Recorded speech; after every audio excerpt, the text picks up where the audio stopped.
Now I'm going to spend a little bit of time talking about domestic violence abusive techniques. And these are really important to understand the universe that your victim has been living in when she comes to see you. First, gaslighting. Gaslighting is incredibly powerful.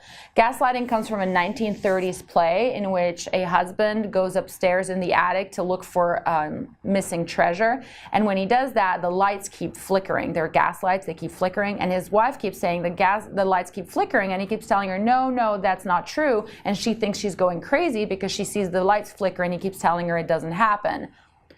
That's gaslighting. It's basically telling somebody that something that did happen did not happen.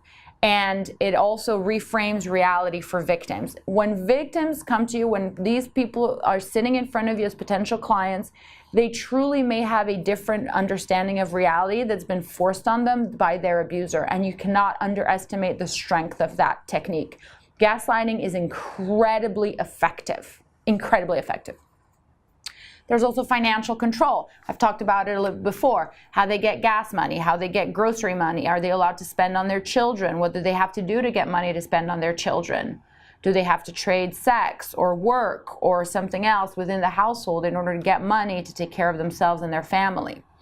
Also understand sometimes financial control consists of flooding someone with money. Very wealthy partners can flood someone with money, tell them they don't have to work, and then make them entirely dependent on them and withhold or threaten to report them for theft for using that money when they're not behaving. So that is one way that there is financial control. Access to medical care can be prevented. Access to contraception or contraception sabotage are methods of DV. For example, convincing a partner to go off contraception when she doesn't want to, not letting her get contraception, or getting angry at her if you discover contraception. Social isolation. Don't talk to your mother, don't talk to your father, don't talk to your friends, don't go out, don't use social media, I don't like you speaking to them on the phone. Those are all ways to isolate your victim. Using children as pawns, that is really common. There's extreme cases where partners will say, you either do this for me or do that for me, or you won't see your children. But there's also more subtle ways. For example, telling a woman through gaslighting that if she works, her children will be taken away from her.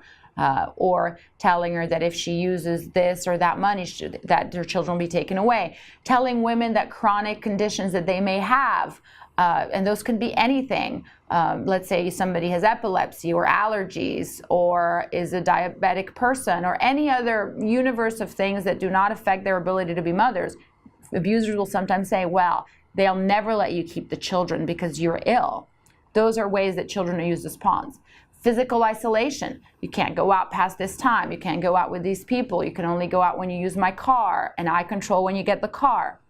Threats, that's a very obvious one, right? To victim, to children, to pets, to others. I'll hurt your mother, I'll hurt your father. Illegal activities.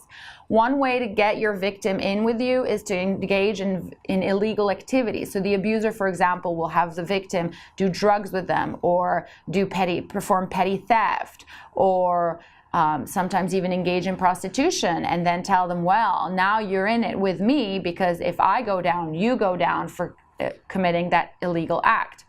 The use of drugs can be also one way to abuse a victim. That helps to create a controlling mechanism so that the abuser is the only way that the victim can have access to drugs that she is now addicted to. It is also a plying mechanism because the victim is incapable of reacting or fighting back or running away. And it is also a way to tell the victim that if she leaves, he will report the drug use and therefore she will lose her children. And then obviously there is physical violence, which is, as I said, the tip of the iceberg.